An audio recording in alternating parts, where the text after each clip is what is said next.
Bonsoir à toutes et tous, j'espère que vous allez très bien. Vidéo d'avant-match ce jeudi soir entre l'AS Saint-Etienne et le Stade Rennais. Ce sera la 21e journée de Ligue 1 qui se déroulera dans le Chaudron. Ah oui, ça y est, le Chaudron retrouve sa configuration normale. Retour du COP Nord mais aussi du COP Sud, donc ça c'est une bonne nouvelle. Il va y avoir une forte affluence, plus de 30 000 supporters sont attendus et ce sera également l'occasion pour Eric Orneland de voir pour la première fois en tant que coach, parce qu'il était là en Coupe de France contre Marseille dans les tribunes, mais le stade Geoffroy Guichard. Il va avoir le soutien du public, il a fait 2 matchs contre Reims et contre Nantes, mais à chaque fois il y avait les 2 copes de fermés, donc on sait très bien que ce n'est pas pareil. Donc 1 mois et demi après son arrivée, ça va être l'occasion pour lui de voir tout ça et j'espère qu'il va y avoir une très belle ambiance. Mais ça, je n'en doute pas, d'autant plus que cette affiche, elle est très importante. Rennes, qui est une équipe très proche de l'AS Saint-Etienne dans le classement, ils sont situés juste devant nous. C'est un match qu'il faut absolument gagner avant un déplacement très difficile du côté du stade Vélodrome. On va parler de cette rencontre dans cet avant-match. Juste avant de débuter, n'oubliez pas de vous abonner, de liker la vidéo et on se retrouve juste après le générique.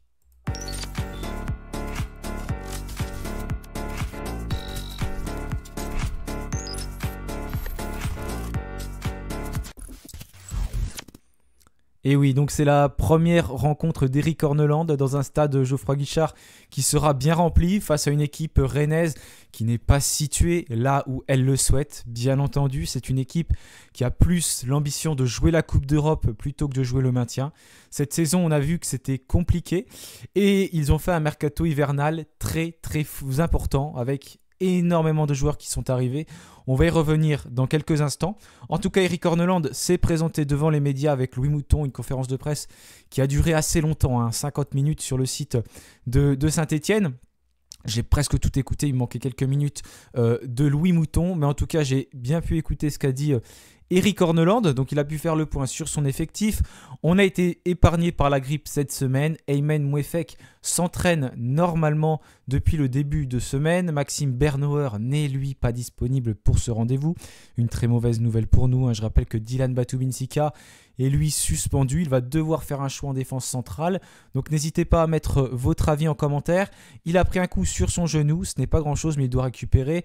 Un coup qu'il aurait pris avant donc de signer à Saint-Etienne. Et il n'est pas disponible donc pour cette première rencontre dans le Chaudron. Donc voilà, Eric Orneland va devoir faire un véritable choix en défense. J'imaginais qu'il allait débuter. C'était un peu, entre guillemets, une aubaine pour lui, l'absence de Dylan Batoum-Binsika.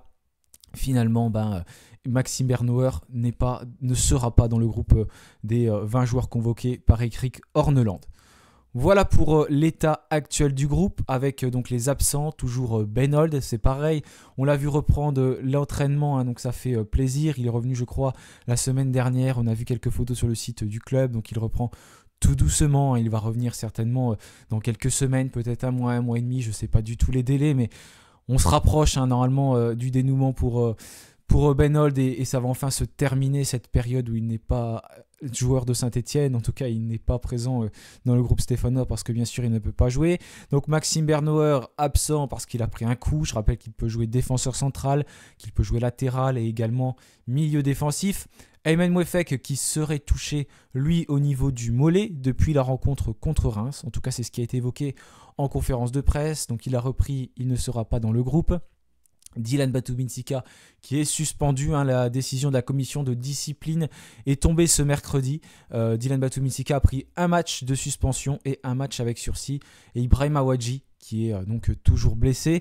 Et on a Ibrahim Sissoko qui est de retour, le défenseur, l'attaquant stéphanois fait son retour. Ça y est, il a purgé enfin tous ses matchs de suspension. Il a encore quelques rencontres avec sursis, donc il faut qu'il fasse attention, mais il peut réintégrer le groupe stéphanois, donc ça offre un choix de plus à Eric Orneland, en tout cas dans son 11 de départ qui débutera ce samedi à 21h05 contre Rennes. C'est très précis, c'est comme contre Lille, le même horaire, 21h05. Donc les joueurs qui sont là aussi, normalement Anthony Briançon peut être dans le groupe, Masson est bien présent, il était déjà là contre Lille. Normalement on n'a pas d'autres soucis du côté de Saint-Etienne. Après, ce sera plutôt des choix du coach. On va voir si Florian Tardieu va revenir. Je rappelle que Mathieu Cafaro n'est plus là non plus. Donc ça offre une place supplémentaire dans le groupe. Thomas Monconduit est lui aussi parti. Et Mathis Amougou aussi. Donc il y a 2-3 places supplémentaires dans le groupe. Donc c'est pour intégrer les recrues qui ne sont pas nombreuses. Mais on va peut-être voir d'autres jeunes. En tout cas, on va voir des retours et je vois bien Florian Tardieu aussi revenir dans le groupe stéphanois. Voilà en tout cas pour les joueurs absents, hein, ça n'a pas vraiment baissé. C'est juste que y a des joueurs qui sont partis, comme Thomas Monconduit qui n'était jamais dans le groupe. Et là, forcément, ils ne sont pas là. Donc ça enlève des joueurs côté stéphanois. Et Ibrahim Sissoko, lui, qui est de retour. Du côté de Rennes, je ne sais pas trop qu'il y a d'absents. Je pensais qu'il y avait Seko Fofana. Il s'était blessé au niveau des ischio-jambiers. Il était absent lors du dernier match contre Strasbourg, il me semble. Là, il pourrait donc faire son retour dans le groupe. Oui, c'était contre Strasbourg parce qu'ils avaient gagné en toute fin de match. Là, il devrait faire son retour d'après la conférence de presse d'Habib Bey. Et c'est Hans Attabauer qui lui est suspendu, le défenseur central qui jouait quasiment toutes les rencontres du Stade Rennais, qui ne pourra pas prendre part à celle-ci pour accumulation de cartons jaunes. Plus de 3 cartons jaunes pris lors des 10 dernières rencontres. Donc ça ne pardonne pas. Il est suspendu.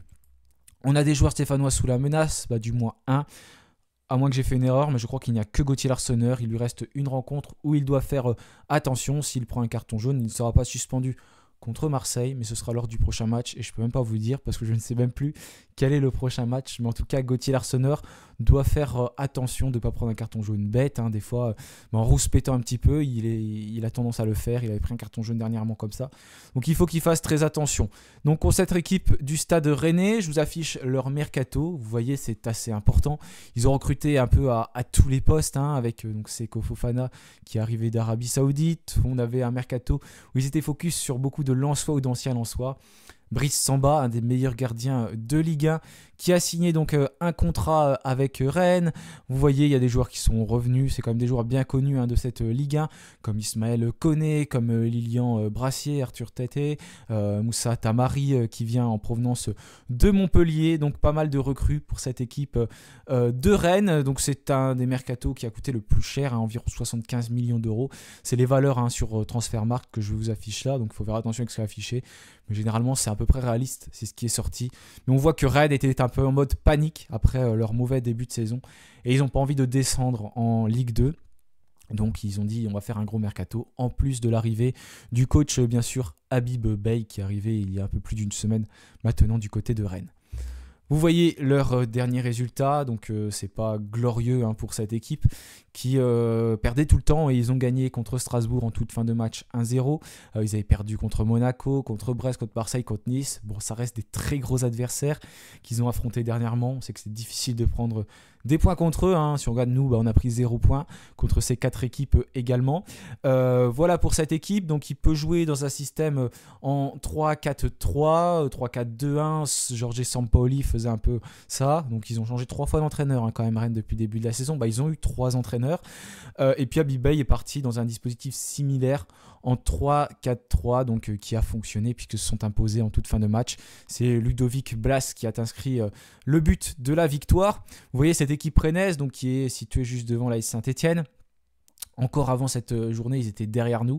Vu qu'ils ont gagné et que nous, on a perdu, ils ont pris 3 points. Nous, on est resté à 18 points. Eux, ils étaient à 17. Ils sont 15e. Si on les bat, on repasse devant.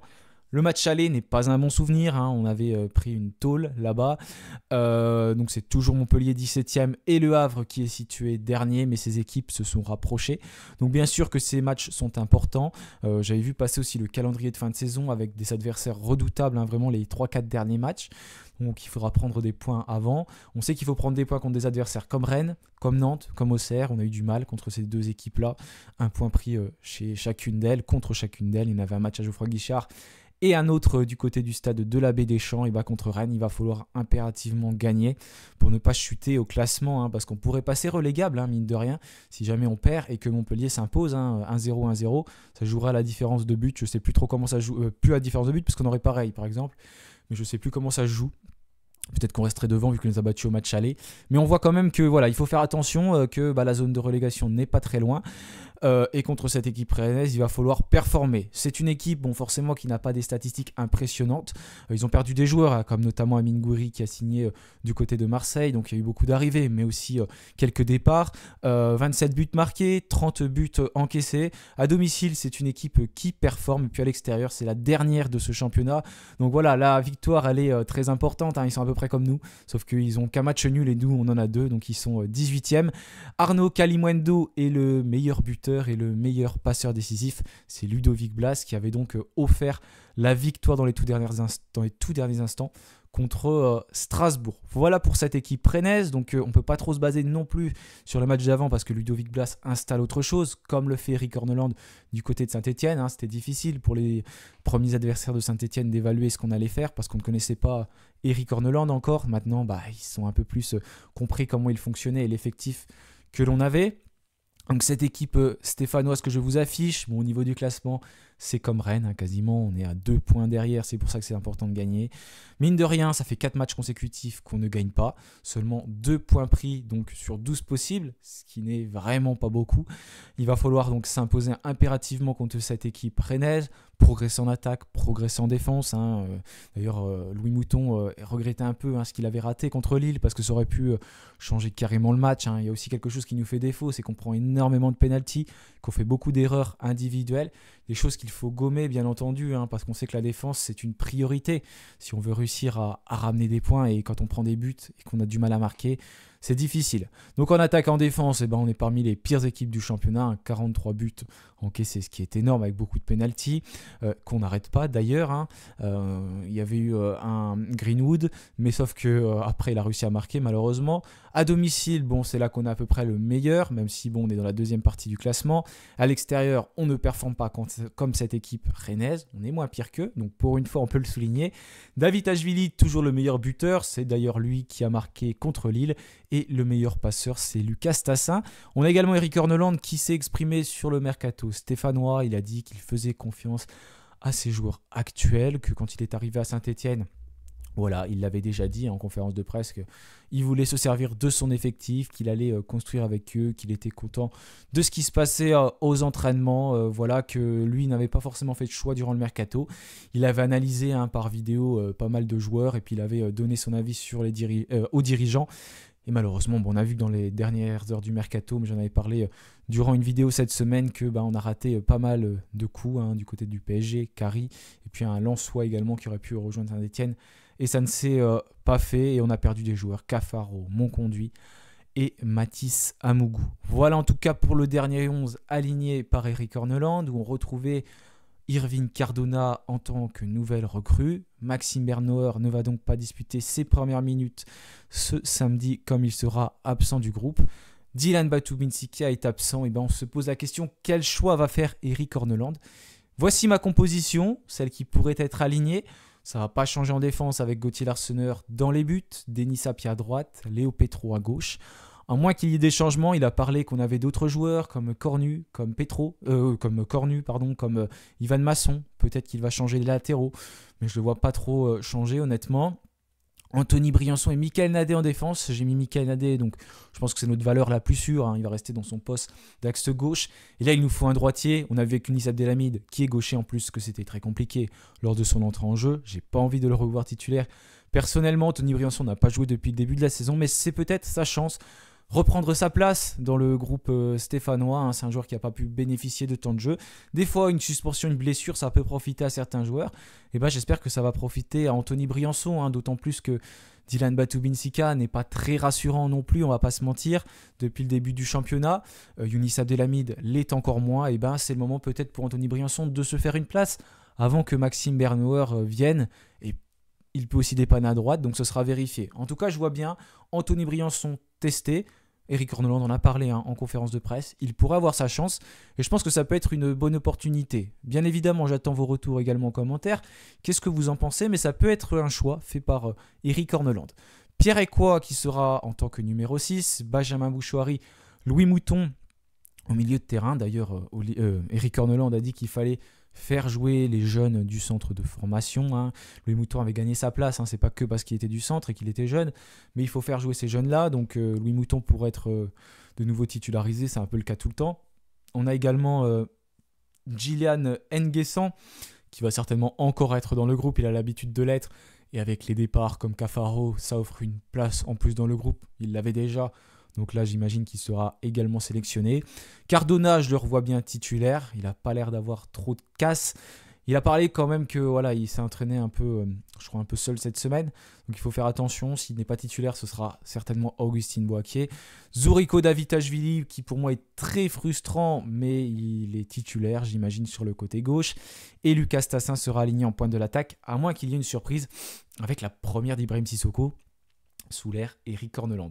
Voilà, merci à tous d'avoir suivi cette vidéo. J'attends votre avis en commentaire sur cette rencontre, ce que vous en pensez, votre pronostic. Je vous souhaite une très bonne fin de semaine. On se retrouvera pour le débrief de la rencontre. N'oubliez pas, comme d'habitude, de vous abonner, de mettre un petit like. Et puis, bien sûr, allez les Verts. Allez, salut à tous.